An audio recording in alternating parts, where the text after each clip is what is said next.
Почитувани гледачи, јас сум Богдан Илиевски, а вие гледате Работник подкаст. Денеска наша тема на разговор е предприемништвото и за таа цел наш денешен гостин е предприемачот господинот Зоран Витанов.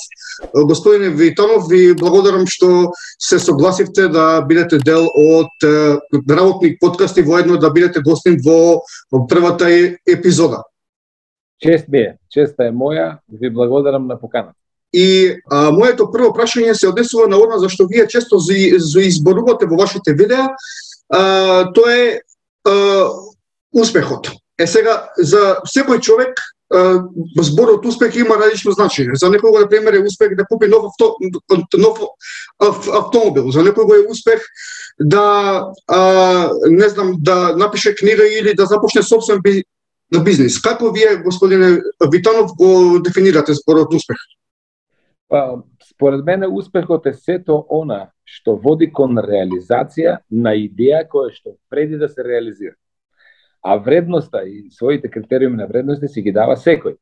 Така да ако за вас некоја идеја која што преди да се реализира и вие тргнете кон реализација и ја реализирате, се сметате за успех. Не може друг да дефинира за вас што е успех, што не е. Така да, но на вредни идеи кои што вредат внимание.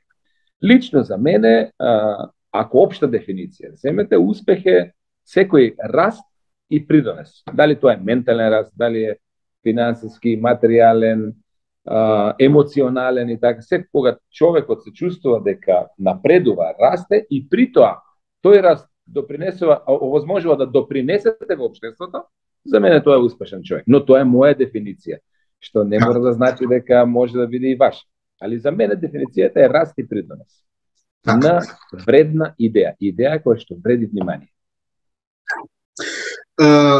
Моето следно прашање се однесува сега, нели, пошто имаме со она зашто сме денеска тука, тоа е предприемништвото.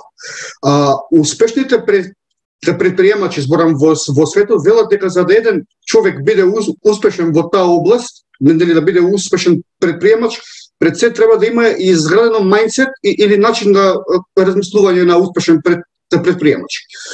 Господине Витанов, како да се изгради овој мајндсет?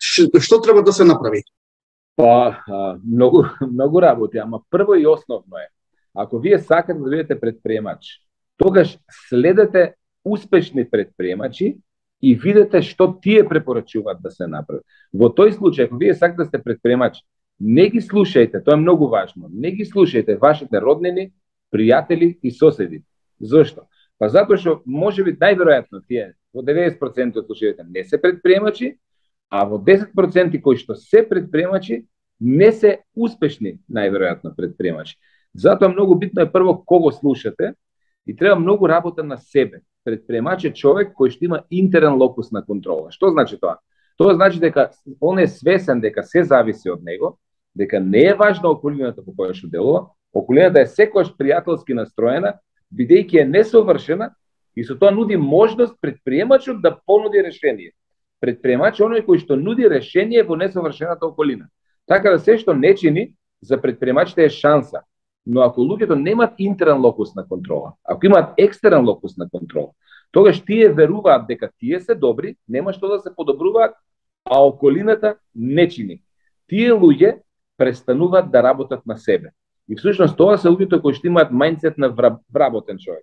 Он не верува дека сам може и се приклонува кон линија на помал отпор, се вработува. Предприемачот е човек кој што не работи на туги идеи, туку работи на реализација на своја идеја.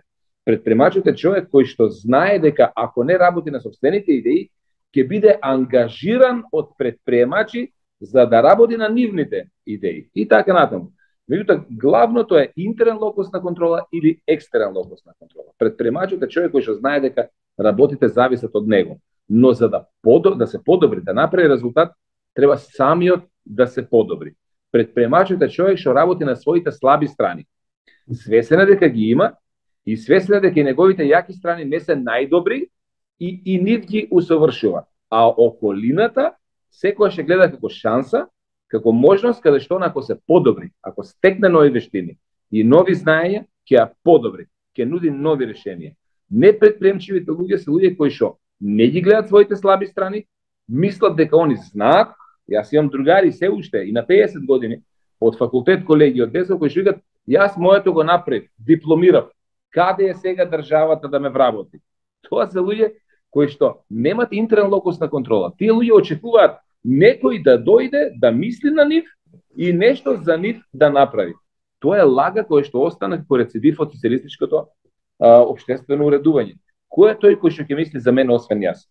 Јас не сум дојден на оваа планета и вие и сите ние за да некој друг мисли на нас. Туку обратно, ние да мислиме на себе и ние да придонесуваме, ние да мислиме за останатите. Ние да даваме, а не да чекаме некој да ни даде. Тоа е рецидив од системот на образование кој што е многу непредприемчиво, системот на образование кој што не учи на екстерен локус на контрола. Друг не евалуира и друг ни кажува дали ние сме добри, не знам, по математика, по англиски, и ние што правиме? Ја прифаќаме таа туѓа перцепција као сопствена реалност, што е сосема погрешно. Предпремачот е човек што не дозволува нечие туѓо мислење да биде негова реалност. Предпремачот е човек кој што знае дека може да биде повеќе со тоа што може да добие повеќе. Предпремачот е човек што не престанува да работи на себе и да учи. Оној кој што не е предприемчив престанува да учи. Тоа што го кажав пример, јас дипломирав и сега каде е тој, каде е државата, каде е партијата, каде е вујко ми нешто да работи. Тоа е навистина погубно и тоа е гарант за неуспех. Тоа е гарант за сиромаштија. Значи, јас цело време сум бил во право, пошто вие ми го потврдувате ова. Јас постојано небе им велам и на моите во околината дека најголем дел од луѓето тука чекаат од државата да им даде нешто. Да, а не преземаат само иницијативно да направат нешто за да се изградат, да нема потреба да зависат од државата. Бидејќи ако зборуваме реално да го земеме за пример Джеф Безос не чекало од државата да му го направи Амазон. Напротив, тој видел што фали во општеството, што недостига во општеството, го видел тоа како проблем. Предпремачот е оној што решава проблеми. И сега запамтете, кога спомнате Джеф Безос. Токму заради тоа Джеф Безос е најбогатиот предпремач на светот. Решил најголем глобален проблем. Предприемачите се луѓе што решаваат проблеми. Сега запомнете што ќе ви кажам. Сите луѓе на оваа планета се право пропорционално платени според големината на проблемите што ги решаваат во едно општество. Ама вие, за да решавате некој проблем во некој општество, треба да видите колку компетенции имате за тоа. Затоа келнерот е многу малку платен, а Джеф Безос е многу платен. Оти келнерот решава проблем со кој што може лесно да заменлив. Тоа е да услужи гостин во кафана. И вие и јас можеме да го услужиме тој гостин. Може би не така добро како келнерот. Но за 100 евра ако се понудиме за помалце, собственикот, иако на сметка на квалитетот, ќе не ангажира нас. Ќе ангажира некој бегалец од Сирија, кој што може би таму бил и на многу повисоки квалификации, ама овде од Зорт, ќе каже јас за 100 евра ќе ги услужам клиентите. Пазарот е нивелира таа цена. Затоа треба да внимаваме на нашата компетенција. Дали сме ние спремни да решаваме проблеми. Јас всушност, како Зоран Витанов ви кажам, така и ги мерам луѓето по големината на проблемите што успеале да ги кутнат. Луѓето не се мерат по сантими, по килограми или по образование. Туку се мерат по тоа каква големина на проблем успел да ги кутне. И ако тоа го сваќате дека треба да работите на себе. Затоа мојот ментор постојано кажува: не барај помалце проблеми, барај повеќе знаење и вештини. Тогаш пазарот ќе те побара тебе, а ти ќе се радуваш што има проблеми на пазарот, оти ќе те ангажират за тоа. Значи не барај повеќе помалце проблеми во животот. Барај повеќе вештини. Предприемачите мават директно, они викат obstacle is the way. Проблемот е патот. Непредприемчивите луѓе избегнуваат проблеми. И потоа се чудиме зошто никој не бара, зошто не лицитираат за нашата цена, туку ние лицитираме. Ние се нудиме како вработени и доброволно си ја спуштиме цената на пазарот, затоа што нема никој кој нас да не побара, оти не гледат вештини во нас што решаваме проблеми. Работите се многу едноставно. Треба да мислиме наопаку од секој нормален човек кој што нема мајндсет на предприемач. Да навлеземе малку подлабоко во ова што го споменавте и вие. Јас имам и за тоа прашање. Во Македонија јас барем имам таков впечаток добиено. Ова е мое лично мислење, дека на преприемништвото се уште се гледа како во наводници луксус за оние кои имаат можности. А всушност е обратно. Мал дел од луѓето кај нас се осмелуваат да тргнат по тој предприемачки пат. Според вас, зошто е тоа така? Па, тоа е пред се заради комфорт зоната, луѓето не сакат промени. Внимавајте што ќе ви кажам, размислете за тоа. Луѓето не одат кај што им е подобро, одат кај што им е познато. Да влезете во предприемнички води, тоа е да влезете во непознати води. Тоа никој не ви гарантира на крајот на месецот дека вие ќе земете приход. Напротив, во предприемништвото тоа што се гарантира е ризикот. И се луѓето барат познато, барат сигурност, а не барат ризик. Ризикот имплицира слобода. Луѓето се плашат од слободата начелно, затоа што слободата имплицира одговорност. Ако јас сум слободен човек, не можам да ги обвинам мајка ми и татко ми, владата, учителот, образованието, економската состојба, климата, стандардот, дека заради нив не успеам. Затоа што ако сум јас слободен човек и ако слободно носам одлуки, тогаш јас ја преземам сета одговорност на себе за сите мои резултати. Предприемчивите луѓе барат слобода и не се правдат кога ќе успеат, но и не се жалат кога нема да успеат. Ние сме научени постојано да бараме изговори, а не резултати. Затоа луѓето не преферираат да одат во предприемништво. Се плашат од непознатото. А денешното време, со развојот на технологијата, овозможува секоја професија да биде мерлива. И ние, сакали или не, ќе мораме да работиме по учинок. Сакали или не, ќе мораме да ги зголеме компетенциите. И сакали или не, ќе мора да станеме предприемачи.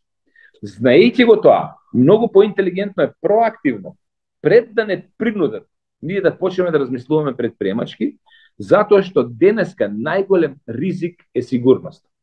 Земете било кој човек кој што денеска оди во пензија и кој што цел живот одел на сигурна плата, пензиско, здравствено, на први стабилно, не знам, на државно, во банка, во министерство, во јавно предпријатие, во голем систем, во телеком и така натаму, дали кога ќе наполни 65 години, дали пензијата не го задоволува?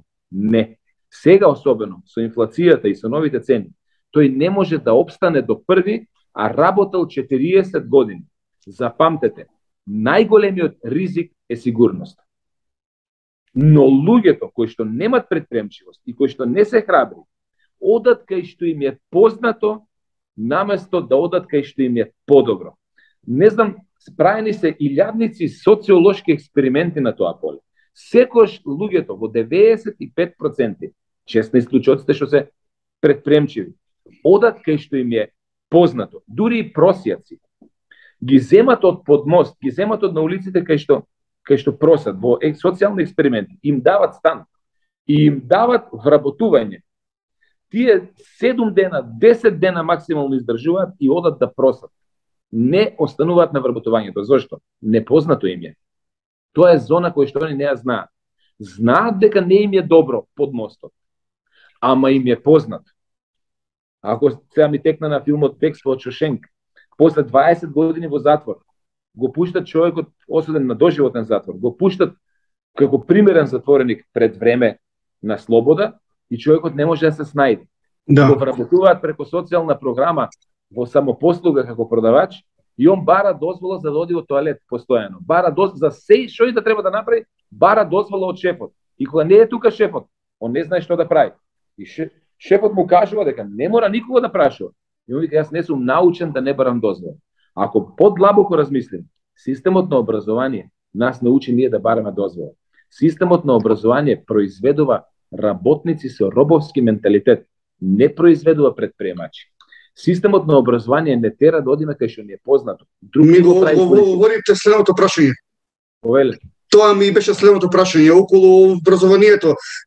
Чести се критиките кои што се упатуваат на сметка на образованието, не само тука, туку низ целиот свет. Да, има предприемачи кои што тоа го зборуваат јавно, дека формалното образование не креира иновативни и млади луѓе со предприемачки дух. Напротив, произведува луѓе со екстерен локус на контрол. Произведува луѓе со антипредприемачки мајндсет. И како тоа да се реши, господине Витанов? Според вас не знам дали сте читале книгата на Роберт Киосаки која што се вика Фейк. Роберт Киосаки знам кој е, ама јас немам таа книга читано, инаку јас него го слушам, јас од него ова ми е мислам ова идеја за прашањето ја добив од него токму, да. Таа негова книга Фейк пластично, значи пластично го раскринкува денешното така наречено модерно општество, кај што вика дека е лажно во три основни столбови. Главниот столб е образованието. Fake teachers, он вика дека имаме лажни учители, имаме лажни пари, имаме лажна актива, лажни асети, актива. И сега, кога погрешно научат, ние на крајот од животот, кога ќе станеме пензионери, разбираме дека сме биле всушност измамени. А предприемачите се тие кои што со интерен локус на контрола креират нова вредност и за себе и за општеството. А во јавноста, секаде во светот, се креира мнение дека предприемачите се всушност измамници, експлоататори, дека ги експлоатират сиромашните, што е тотално погрешна теза. Значи се е свртено наопаку. Тоа што ни го пласират како измама е вистина, а тоа што ни го пласират како вистина е измама. Треба многу да си ги отвориме очите. Инаку буквално сме во матрица.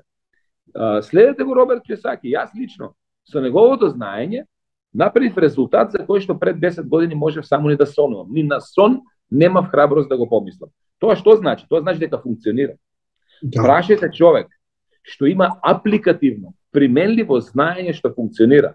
Не прашувајте гаталец. Не прашувајте човек кој што слушнал нешто, прочитал, го раскажува, но не автентично не го применува.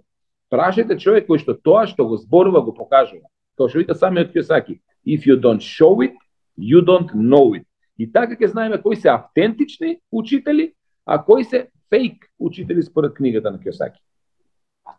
Значи образованието е основен модел на погрешно поставени постулати во претприемништвото и во економијата. Произведува работници. Образованието 200 години не е сменет. Погледнете, клупите што се поставени во училниците се исто како клупите во една шивална или клупите во индустријската револуција во една фабрика кај што секој имал свое мало мини место кај што нешто прави, нели модерни времења од Чарли Чаплин до ден денеска е актуелен, и се уште системот на образование на тој начин по потребите на тогашната индустријска револуција ги поставил клупите. Денеска ние живееме во свет на предприемништво. Денеска ние живееме во свет на индивидуален креативизам.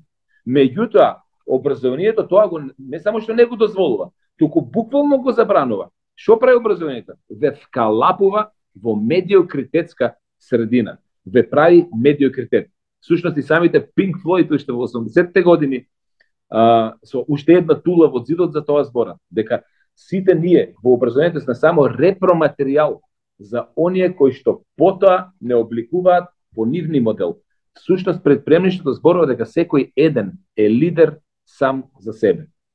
И јас таа филозофија не само што ја подкрепувам, ја применувам и апелирам овде сите да ја прочитат книгата на Айн Ранд Атлас протресен. Таму ќе го добијат одговорот на сето она што ние немаме време денеска да го објасниме. Можеме да дојдеме според това до заклучок дека во суштина предприемачите она што го имаат како знаење го учат сами од неформално образование. Еве бидејќи вие важите за еден успешен предприемач, дали може со нашите гледачи да споделите како би можеле најдобро, сега тоа е сигурно голем опсек, има многу материјали преку кои што би можело, но еве како би било најдобро да се образува неформално околу предприемништвото? Го спомнавте Джеф Безос, а истото го зборува и мојот ментор, кој што вели формалното образование ќе ти овозможи живеачка, А неформалното образование ќе ти овозможи живот. И јас ги послушав тие луѓе и се образував неформално. На неделно ниво читам една книга. Најмалку 1 саат дневно слушам предавања на YouTube. Можам да ви препорачам на тема предприемништво Джим Рон. Значи, се што има Джим Рон на YouTube и слушајте го од А до Ш. Секој збор му е алтан. Комплетно ве програмира за успех. А дефиниравме успех она што вие, за она што за вас е вредно да се реализира, ќе го остварите. Филозофијата на Джим Рон, тоа ќе ви го овозможи. Тргнете уште од коренот, од филозофијата на Адам Смит. Адам Смит со богатството на народите објаснил како функционира либертаријанската економијата базирана на слободна трговија. И потоа продолжите со учењето на Бенџамин Франклин, кој што бил ученик на Адам Смит. Па продолжите со учењето на Ендрю Карнеги, кој што бил ученик на Бенџамин Франклин. Па потоа продолжите со учењето на Наполеон Хил, кој што бил ученик на Ендрю Карнеги. Па од Наполеон Хил ќе дојдете до Айн Ранд, што ви ја спомнав, па до Джей Пол Гети, ќе дојдете до и тие луѓе потоа доаѓаат до Тони Робинс, а Тони Робинс е ментор и на Salesforce, најиновативната компанија на светот, и на Джеф Безос, кој што го спомнавте, и на Киосаки, и на Лес Браун, и така натаму и така натаму. Значи, се си има корен. Секое знаење си има корен. За жал, ние имавме погрешно толкување на Адам Смит во нашите училишта во цела Источна Европа. На крај се покажа дека не може колективизмот да биде попред индивидуализмот. Зошто? Бидејќи кога е некое сечие, нешто е сечие е ничие, а кога нешто е твое, ти се грижиш за тоа свое. Погледнете ги цвекињата по улиците, за кои што јавните предпријатија треба да се грижат за нив, и погледнете ги цвекињата и во прозечните домаќини во дворовите. И ќе видите што значи кога нешто е ваше, како го негувате, и ќе видите што значи кога нешто е на сите, како се однесуваме кон тоа. Мораме да ја смениме филозофијата. Мораме да тргнеме од интерен локус на контрола. Сите психолози на овој свет ви зборуваат дека екстерниот локус на контрола е погубен за оној што го применува, а интерниот локус на контрола е она што ветува успех. Имам за тоа многу да ви зборам. Дури, не знам, се плашам да не отпочнам, оти нема кај да... Еве еден пример. Замислете дека треба да купите стан во Скопје. И замислете дека се градат 2 згради близначки една до друга. И замислете дека веќе зградите се дојдени до 3-ти спрат, а се 7 катници. И се влегувате, се двоумите во која од зградите да купите стан. Влегувате во едната, доаѓате до 3-ти спрат и гледате работниците нешто работат. И ги прашувате што работите бе добри луѓе, и они ќе ви кажат еве мешаме малтер. Се качувате во втората зграда, исто на 3-тиот спрат, истата работа е работата работници.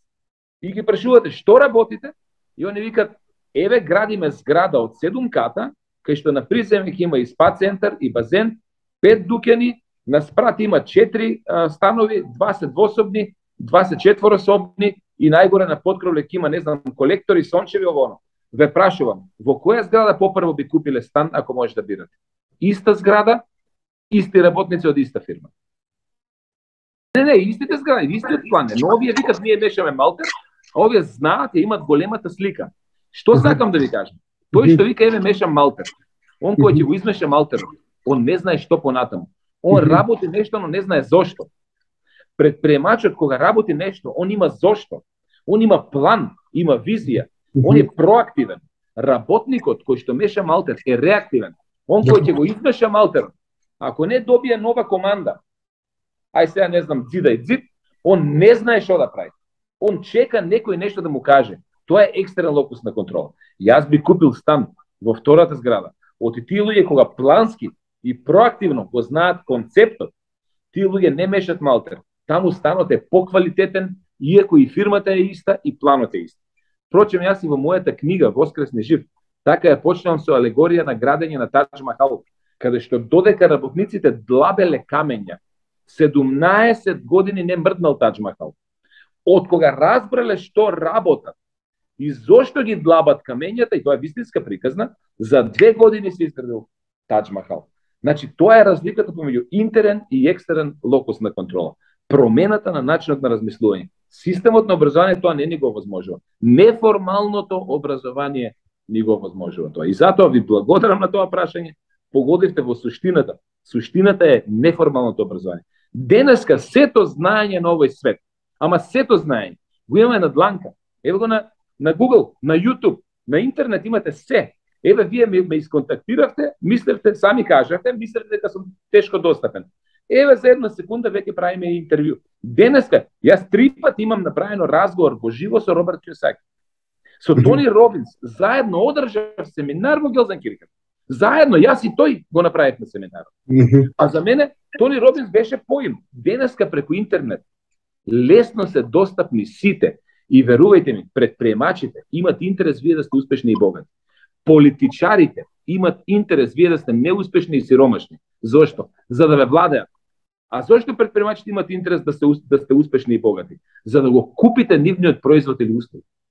И ако тоа го сватиме, се сме сватиле што треба да правиме. И сме сватиле кого треба да игнорираме, а кого треба да слушаме. А ние обратно правиме. Ние ги игнорираме предприемачите, а ги слушаме политичарите. И затоа сме таму кај што сме. Добро, господине Витанов, мислам дека покривме доста суштински теми во овај интервју. Навистина ми беше чест уште една што бевте наш денешен гостин, еве и прв во првата епизода на Работник подкаст. Ви благодарам уште. Посебно ми е чест што на таков подкаст со таков наслов, Работник, го правиме ова. Зошто? Затоа што во иднина технологијата ќе овозможи секој работник да работи по учинок и тогаш ќе дојдат до израз компетентните. Не може мрзеливите да се шлепат повеќе. И тоа е најдобра информација што еден вреден работник, кој што сака да напредува, кој што сака да стекне вештини, може да ја чуе. И затоа поздрав до сите вистински, а не фейк работници. Ви благодарам на поканата.